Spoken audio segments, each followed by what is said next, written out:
para algumas notas sobre passagens importantes. Capítulo 1, versículo 3, diz que Israel é desnaturado em suas afeições, até o boi mudo e o burro mostram mais inteligência. Pode-se imaginar o efeito dessas palavras amargas na boca do profeta, né? Então, a gente não vai ler o texto aqui, mas como o Fernando tem o costume de anotar, de repente depois vocês peguem até a anotação com ele ou assistam o vídeo, né? Porque observa bem, poxa, o burro tem entendimento, o meu povo não consegue entender o que eu falo. Não, entender se entende, ele não quer fazer o certo. Porque não quer entender, ou seja, não interessa entender. A pessoa não consegue perceber o seguinte: vai dar ruim. Ela não consegue entender isso. Por exemplo, meu filho só tem 1 ano e 10 meses. Ele corre igual um doido. Se eu falar assim, cuidado, ele já sabe o que é. Se eu brigar, ele pode até teimar, mas se eu falar cuidado, é certo dele atender. Se eu falar assim, não bate na porta, ele bate na porta e olha para a minha cara. Se eu falar, não acende a luz, ele vai lá, clica e olha para a minha cara. Assim, por exemplo, pode, que nem esse celular aqui é o Xing Ling, né? Então esse eu deixo ele usar, porque ele vai dar 2 toques, aí nisso que ele dá 2 toques, acende. Se der 2 toques, apaga. E isso aqui é acrílico, então, só que, por exemplo, ele vai jogar no chão e espatifa tudo, né? Então, esse aqui que eu estou usando, né? Ficou todo preto, eu tive que trocar a tela. Esse aqui que eu uso para o YouTube, ficou todo preto, eu tive que trocar a tela. E aí eu só deixo esse, mas eu falo para ele, não faz. Aí ele bota assim em cima do sofá, vai puxando assim devagarzinho, cachorro. Aí ele vai puxando assim devagarzinho, até que o celular, pá! Aí eu pego da mão dele e começa a chorar. Eu falei, eu disse que eu ia pegar. Mas ele continua fazendo isso. Só que quando eu falo, cuidado, ele atende. Porque ele sabe que toda vez que eu falo cuidado, não me pergunte por que isso ele sabe, as outras coisas ele não sabe. Mas ele percebe que quando eu falo cuidado, opa, alguma coisa ruim pode acontecer. Aí ele para e me dá a mão, ele para e me espera, entende? Porque ele entende que pode acontecer alguma coisa. Aí agora, em relação por exemplo, digamos na adolescência dele, se eu falar assim, cuidado, aí vai ser a decisão dele de acatar ou não, de acordo com o que ele pode vir a ganhar, entende? É aquele caso assim, por exemplo, você de repente pode pensar, pô, minha colega de trabalho e tal, tá me dando mole, não sei o que lá, mas ela é casada. Aí alguém fala assim, rapaz, aí se eu ver esse conselho, né? Você vai no outro, cara, pô, minha colega de trabalho tá me dando mole, mas ela é casada. Pô, rapaz, o importante é ser feliz, cara. Ninguém manda no coração. Aí você entende? Eu prefiro escolher esse conselho. Então o problema da igreja não é falta de pregação. O problema de Israel não era falta de profecia. O problema da igreja de hoje, o problema do povo de Israel é o mesmo problema, é o coração humano. É aquela questão do ser humano, ele olhar para si e falar o seguinte, eu preciso mudar. É aquela hora que o alcoólatra fala assim, sou alcoólatra, preciso de ajuda. Enquanto ele fala, eu bebo socialmente, ele não vai mudar. Cara, tu é maconheiro. Não sou maconheiro não, eu só para dar uma relaxada. Relaxada segunda, terça, quarta, quinta e sexta, sábado e domingo? Não, mas aqui, não, e olha aqui, olha só, se eu quiser parar, eu paro. Então por que você não para? Não, é porque eu não quero. Deu para entender? Até a música do cara do mundo, né? Se eu quiser beber, eu bebo, né?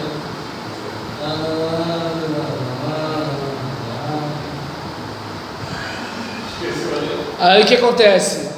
Barriga cheia, Zeca Pagodinho. E aí nesse caso, em relação a isso, né, é importante a gente ter em mente essa questão, que o Deus está muito chateado e fala, poxa, até o animal de tração e o meu povo não conhece minha voz, né?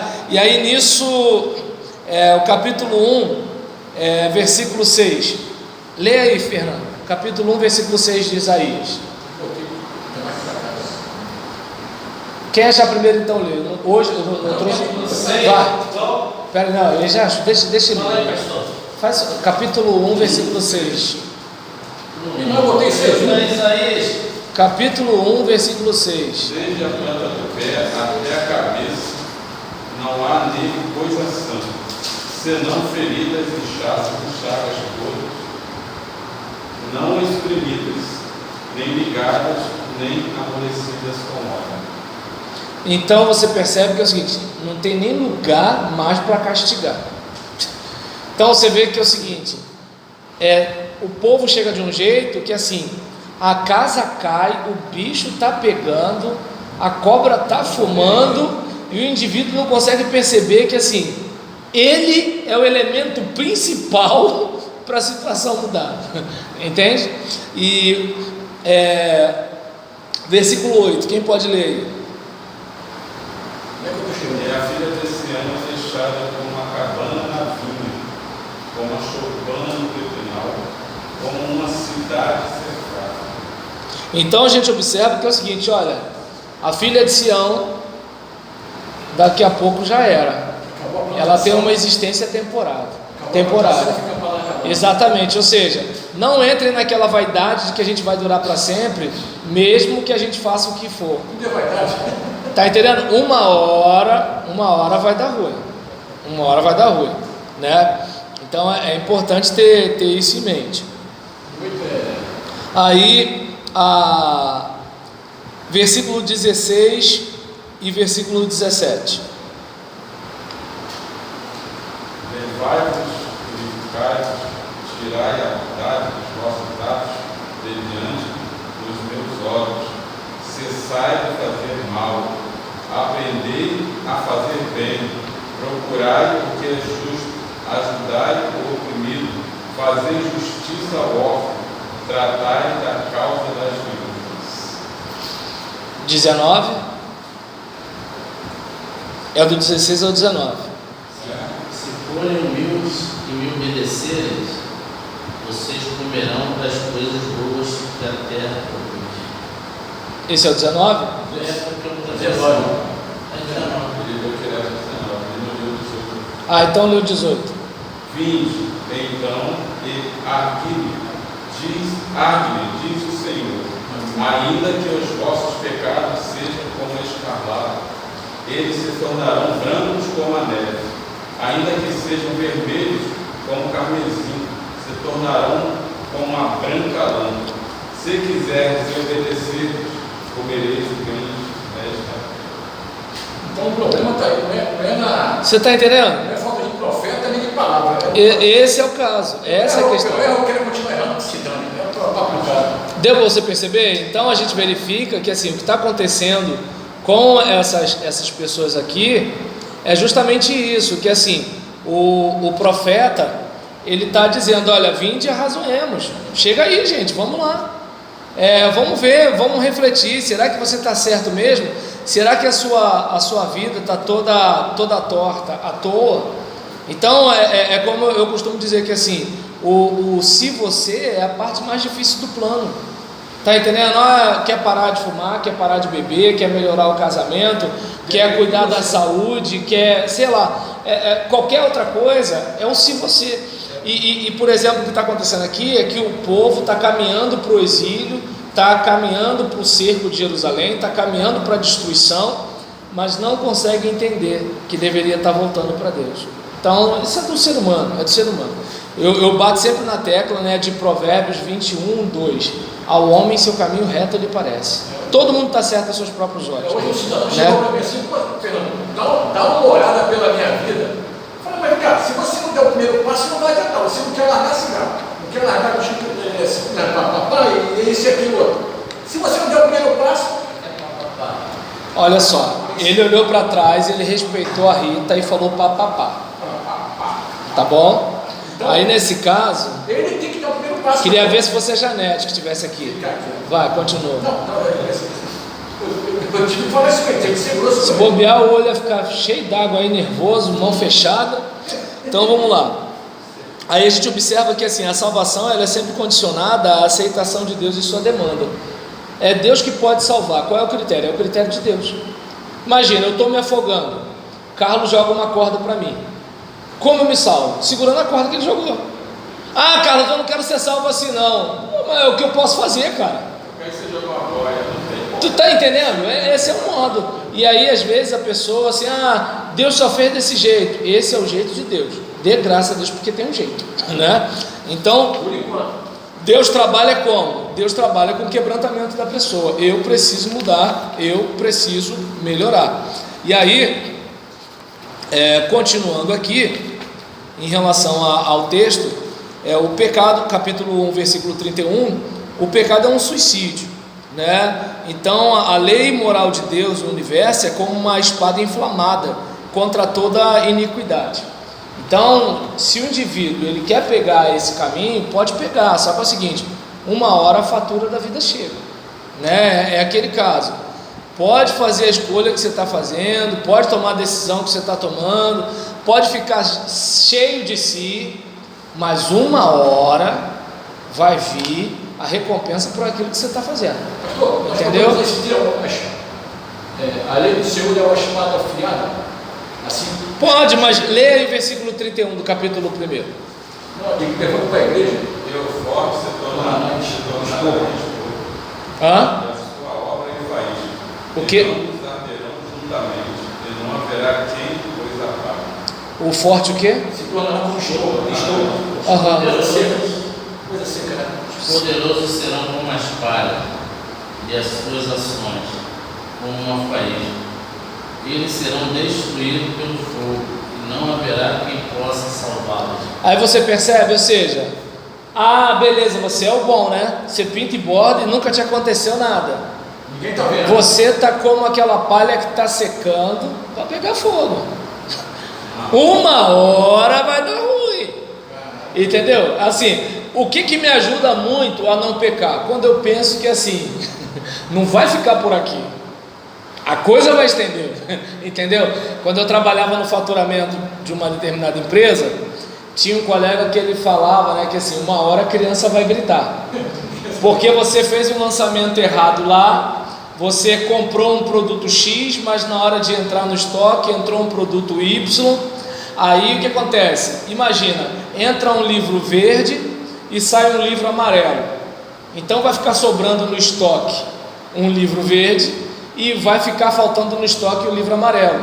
Por quê? Porque quando a pessoa comprou com um nome. Quem recebeu com o nome que veio ali, que está ali no caminhão. Então é como se de repente você chega, compra uma televisão de 40 polegadas, você é do setor de compra, né? E ele é do setor de recebimento, né? E ele é do setor de faturamento. Então desculpa, estou querendo ajudar, mas acho que eu estou enrolando, né? Então, por exemplo, você foi e comprou para a empresa, né, para revender uma televisão de 40 polegadas. Você comprou. Bota 32. Aí o que aconteceu? Só que quando chegou para ele, olha como é que é o negócio. Estava dizendo que no lançamento do sistema você botou 20, mas você pediu 40. Aí ele, por exemplo, para não se aborrecer contigo, o que ele faz? Eu vou receber essa de 20 mesmo. Só que é o seguinte, você comprou 40, ele recebeu 20. Aí na hora que ele for vender, o que vai acontecer? Ele vai entender que tem 40, né? Só que não tem 40, tem 20.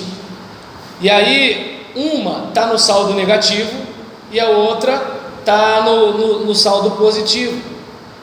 Então, quando a gente olha para uma situação dessa, qual é o problema? Não tem, mas você anotou dizendo que tinha comprado. E aí, na hora que ele vai vender, complica tudo. Dá a entender que tem duas no estoque, né?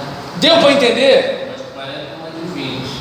Só Tem mais mais 20. Nós fazemos isso. O que acontece? Exatamente, porque, por exemplo, a que tem está no negativo, e a que não tem está no positivo. Entendeu? Aí na hora de vender vai dar problema.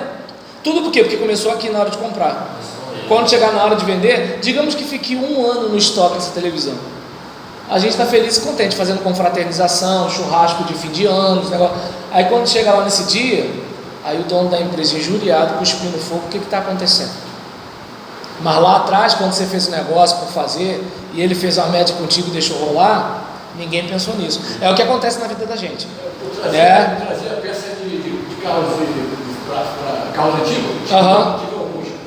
Era assim, era peça remanufaturada, mas eles não embalavam, às vezes, ela nova, entre aspas, recuperada, pelo pequeno arranhão, e vinha como remanufaturada. Então eu pagava menos imposto, menos em carro. A partir de $1.000 era tudo menos. Então chegava aqui, a peça é maravilhosa.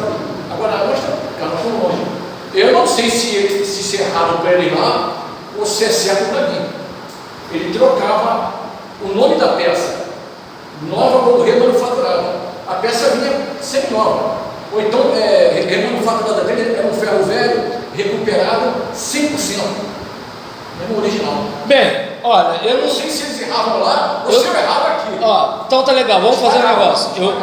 Já que você falou isso, eu vou ver se eu entendi. Seria mais ou menos, se eu fosse marcar um encontro no Tinder, e aí eu colocasse que eu tenho 20 anos, moro no Recreio dos Bandeirantes e sou solteiro. E aí a menina vê, 20 anos, Recreio dos Bandeirantes, solteiro, mas eu tenho 45, sou casado e moro dentro de Caxias. O que você acha? Quem está errando? Ela ou eu? Ou quem está errando? Então que eu vou focar lá então. Não, tudo bem, só queria saber. Aí o que acontece? Voltando para cá, então em relação. Por favor, eu não vou ao Tinder, tá legal? Por favor. E aí, não, tem que explicar. Eu e cada uma, não é que eu tenho medo da minha esposa, não, Rita, é só respeito. Agora, em relação à questão, deixa eu ver aqui, por exemplo. Onde a gente estava? No 31. Isso, no 31. O pecado é um suicídio, vai chegar uma hora que a cobra vai fumar. E aí, capítulo 4, versículo 1: a guerra destruirá a maior parte dos homens. 5, versículo 1: o profeta ele tem cuidado, procurando a atenção do povo para um cântico amoroso, e depois desanda para sua mensagem de fogo para um povo pecador. Capítulo 5, versículo 7, capítulo 5, versículo 8. Lê aí, capítulo 5, versículo 8, por gentileza. Ai de vocês que compram casas e mais casas, que se tornam donos de mais e mais terrenos. Daqui a pouco não haverá mais lugar para os outros morarem, e vocês serão os únicos moradores do país. Mas é errado isso. Resolve com Deus e com Isaías, Fernando. O que está acontecendo é o seguinte: o que está acontecendo é que, assim, enquanto você vai tendo uma vida maravilhosa, o outro vai tendo uma vida miserável. Não, com certeza. O que eu estou dizendo é que é o seguinte: aqui, porque o ideal de Deus para Israel era que o país todo fosse como irmãos. Tanto que tinha o ano do jubileu, dava 50 anos, devolvia o imóvel para a pessoa. Então o alvo de Deus era que, assim, hoje tu está quebrado, tu está apertado, você vendeu o negócio para mim, mas daqui a alguns anos eu vou te devolver. E se você tiver morrido, aí passa para outra pessoa. Mas assim, isso, o ano do jubileu, depois é só procurar no dicionário ou no Google, Aí nesse caso, por exemplo, em relação a isso, é importante a gente ter em mente, como é que eu posso dizer, a ideia, porque o que acontece é que é o seguinte: tem aquele pessoal que está tão querendo tanto, que não percebe que, assim, está empobrecendo o outro, entendeu? Essa é a questão. E aí, deixa eu ver aqui, isso, deixa eu ver aqui, capítulo 5, versículo 20, quem pode dar uma olhada aí? 5, versículo 20. Ai dos que chamam de mal aquilo que é bom, que chamam de bom aquilo que é mal, que fazem a luz virar escuridão, e a escuridão virar luz, que fazem o amargo ficar doce, e o que é doce ficar amargo. Então você percebe que assim, olha aí, ó, não tinha WhatsApp, não tinha Facebook, não tinha avião, mas o coração do humano já era desse jeito. Tinha gente que chamava o mal de bem, tinha gente que chamava, né, o amargo de doce, tinha gente que chamava a escuridão de luz. Por quê? Porque convém, né? Como é que tá dando para entender? É aquele caso, por exemplo, o indivíduo ele faz o negócio, mas se fizessem com ele pensaria diferente, né? Então é mais ou menos assim. Deixa eu ver aqui um outro texto que a gente poderia pensar. Deixa eu ver aqui.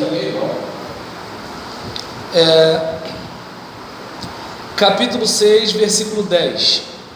Quem pode ler? Engorda o coração deste povo, torna surdos os seus ouvidos e fecha-lhe os olhos para que não veja com os seus olhos e não ouça com os seus ouvidos, nem entenda com o seu coração, nem se converta e seja sarado. Então, aí a gente observa aqui que essa questão principal não tem a ver com o profeta fazer uma mágica para o povo não entender. O que acontece é que Deus está deixando claro para ele que, olha, o coração do povo está em rebelião à mensagem. O povo está fechado. É como aquela questão de... O Senhor manda o Isaías falar aí? Isso, exatamente. Exatamente. O coração do povo está fechado. O que acontece? A luz do sol sobre a cera faz o que na cera? A luz do sol sobre o barro faz o que? É o mesmo sol, é a mesma luz, é o mesmo calor, mas agora a reação é diferente. Então tem isso. Tem gente que assim, você vai pregar 10, 20, 30 anos, ela não vai ouvir. Nesse caso aí, o quê? Quando o Senhor dá essa ordem, seria o quê? Vai. Ensina eles errado? Não. É o seguinte, ó, você vai pregar, né? E eles não vão te ouvir. Está entendendo? Você vai pregar e eles não vão te ouvir. Entretanto, tem que ser pregado. Até porque é o seguinte, olha, mas eu queria e não consegui. Para de conversa fiada. Mandei fulano, mandei Beltrano, mandei Cicrano. Pastor tal. Irmã fulana, irmã fulana, irmã fulana. Não vem com essa conversa não. Entendeu? Você não quis ouvir. Você não quis entender. Você distorceu. É como aquele caso que eu falei ontem, né? Por exemplo, você pregou. O camarada pode vir chorando à frente, como ele pode cruzar os braços e dizer que você está mandando indireta. Depende dele, ele quer se consertar. Então, continuando aqui, né? A gente, por exemplo, observa que... deixa eu ver aqui... 6:10. Isso, foi 6:10. E aí, a gente, por exemplo, vai reparando que capítulo 7, versículo 8 e 9, para a gente falar um pouquinho sobre liderança. Capítulo 7, versículo 8 e 9.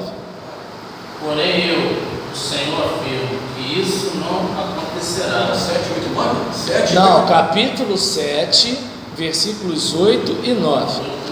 Pois a Síria não é mais forte do que Damasco, a sua capital, e Damasco não é mais forte do que o rei Rezim. A terra de Israel não é mais forte do que Samaria, a sua capital, e Samaria não é mais forte do que o rei Peca. Mas daqui a 65 anos Israel será destruído e deixará de existir como nação. Se vocês não tiverem uma fé firme, não poderão ficar firmes. Até aí. Que é bem diferente. Então vai ler no seu capítulo 7, versículo 8 e 9. Mas a capital da Síria será Damasco, e o cabeça de Damasco, Rezim. E dentro de 65 anos, Efraim será destruído e deixará de ser povo. Entretanto, a capital de Efraim será Samaria, e o cabeça de Samaria, o filho de Remalias. Se o não crerdes, certamente não permanecereis. Então a gente, por exemplo, vai reparar, né, que... Efraim e Israel. Hã? Efraim e Israel. Isso. E aí a gente... Efraim lembra? Manassés e Efraim, 2 filhos de José, Sim. que acabaram se tornando filhos de Jacó na distribuição das tribos. E aí nisso a gente observa, né, a importância da decisão, principalmente da liderança.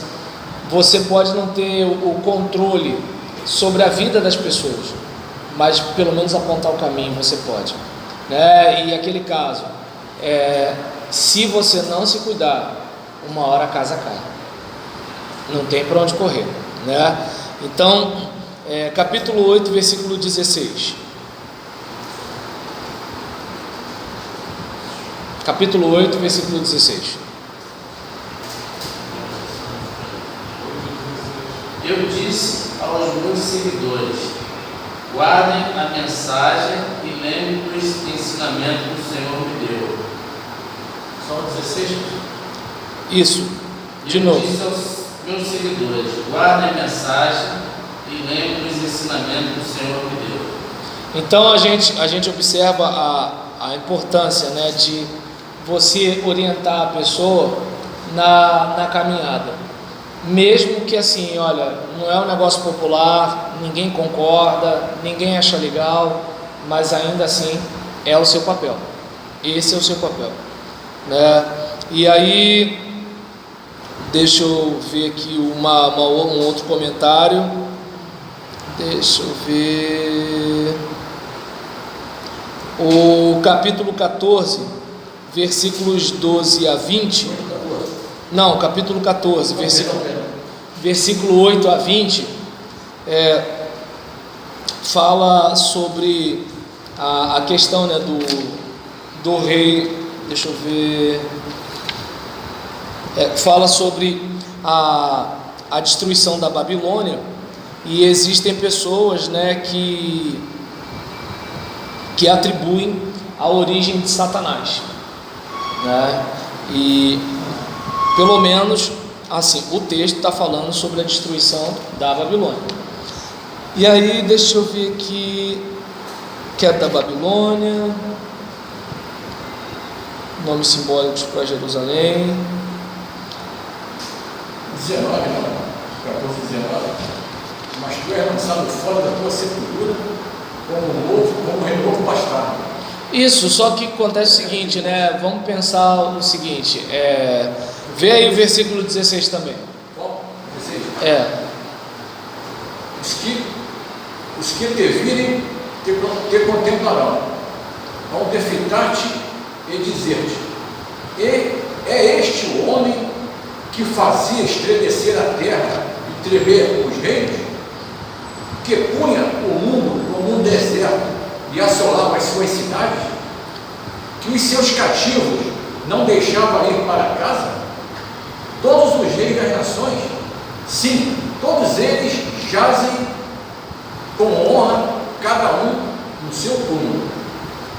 Mas tu és lançado fora da tua sepultura, como um renovo bastardo, no original, coberto de mortos, traspassados à espada, cujo o cadáver desce a cova e é pisado de pedras.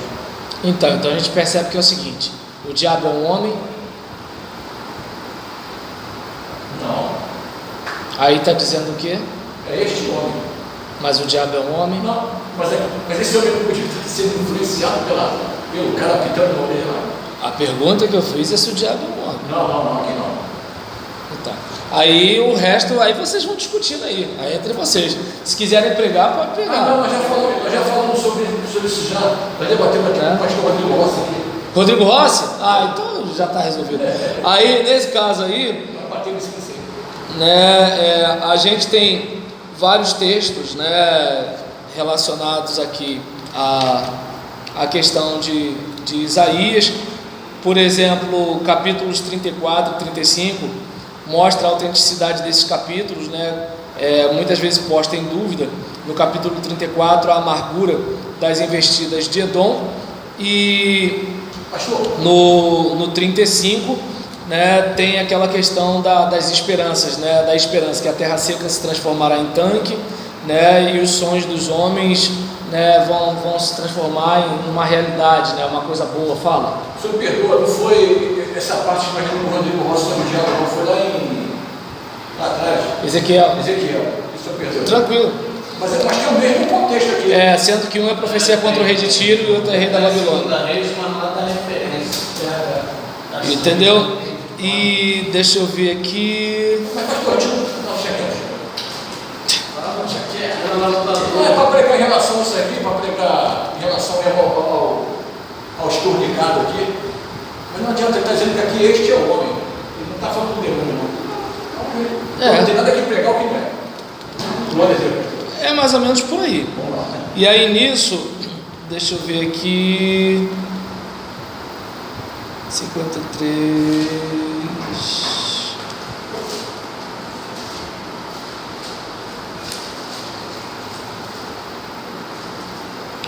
Deixa eu ver aqui.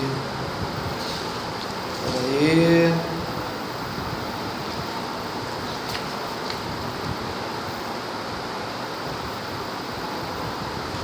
Aí a gente tem do capítulo 56 ao 66 o que é chamado de Trito Isaías, onde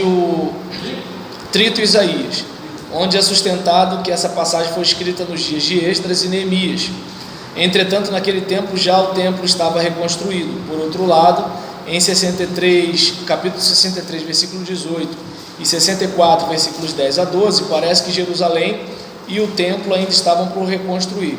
Se tivermos de buscar uma data mais plausível para essas profecias, caso elas não sejam de Isaías, então procuremos-la na Palestina entre 537 a 520 a.C., precisamente antes da volta do cativeiro e antes da reconstrução do templo.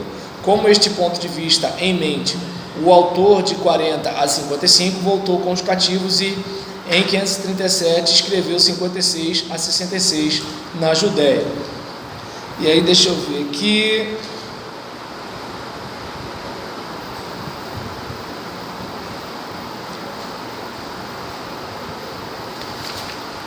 Deixa eu ver.